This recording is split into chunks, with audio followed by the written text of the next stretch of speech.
இன்றைக்கான வேத பகுதி ஆதியாகமம் 39வது அதிகாரம் வசனங்கள் 1 முதல் 23 வரை.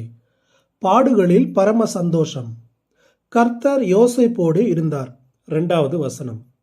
யோசேப்பை விலக்கி வாங்கிய இஸ்மவேலர் எகிப்து நாட்டின் தலையாரிகளுக்கு அதிபதியான போத்திபார் என்பவனிடத்தில் அவனை மீண்டும் விற்றார்கள். நீங்கள் கேட்டுக்கொண்டிருப்பது நாளுக்கு ஒரு நல்ல பங்கு ஆதியாகமத்திலிருந்து தின தியானங்கள். கனத்துக்குரிய பலவண்ண அங்கிக்கு பதிலாக இப்பொழுது ஒரு வேலைக்காரனுக்குரிய ஆடையை அணிந்திருக்கின்றான். வேலை, கடின உழைப்பு முதலியவற்றை தேவன் அவனுக்கு கற்றுக் கொடுத்தார்.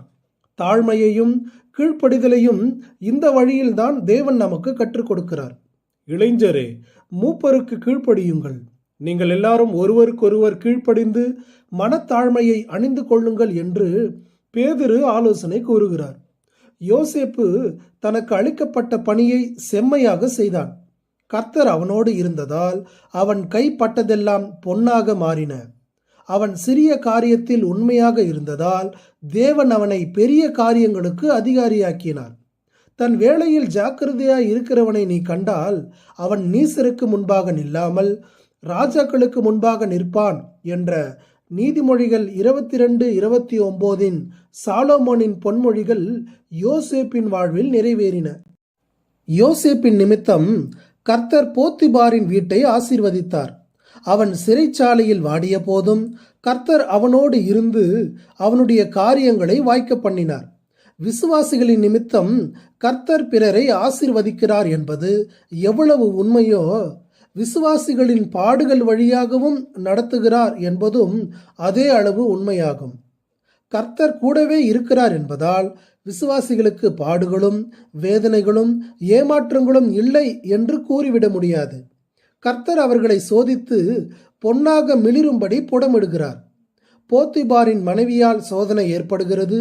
யோசேப்பு ஒரு வேலைக்காரனாக தன்னைத்தான் கட்டுப்படுத்த அறியாவிட்டால் ஒரு ஆளுநராக எவ்வாறு பிறரை கட்டுப்படுத்த முடியும்? பட்டணத்தை பிடிக்கிறவனை காட்டிலும் மனதை அடக்குகிறவன் உத்தமன். யோசேப்பு இச்சோதனையில் வென்றான். அவன் தன்னுடைய ஆடையை இழந்தான், ஆனால் அவன் தன் குணாதிசயத்தை இழந்து போகவில்லை. அவன் மீது பொய் குற்றச்சாட்டு வைத்த போது அவன் எதிர்த்து வாதாடவில்லை. முதிர்ச்சிக்கு அடையாளமாக தன்னுடைய நாவை காத்து கொண்டான். அதனுடன் பொறுமையையும் கடைபிடித்தான். ஆனால் அவனுடைய ஒப்புவித்தலையும் உண்மையையும் யாராலும் திரை போட்டு மறைத்துவிட முடியவில்லை. சிறை அதிகாரிகளின் கண்களில் தயவு கிடைத்தது. அவன் கால்களை விலங்கு போட்டு ஒடுக்கினார்கள். அவன் பிராணன் இரும்பில் அடைப்பட்டு இருந்தது. கர்த்தர் சொன்ன வார்த்தை நிறைவேறும் அளவும் அவருடைய வசனம் அவனை புடமிட்டது என்று சங்கீதம் 105:18-19 சங்கீத ஆசிரியன் யோசேப்பின் கதையை தன் கவிதை மொழியால் வர்ணிக்கிறார்.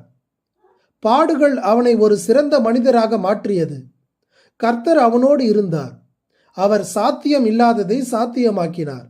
ஆண்டவரே, யோசேப்பு போல வாக்குத்தத்தமான ஆசீர்வாதங்களை பொறுமையினாலும் விசுவாசத்தினாலும் சுதந்தரித்துக் கொள்ள எங்களுக்கு உதவி செய்வீராக. ஆமேன்.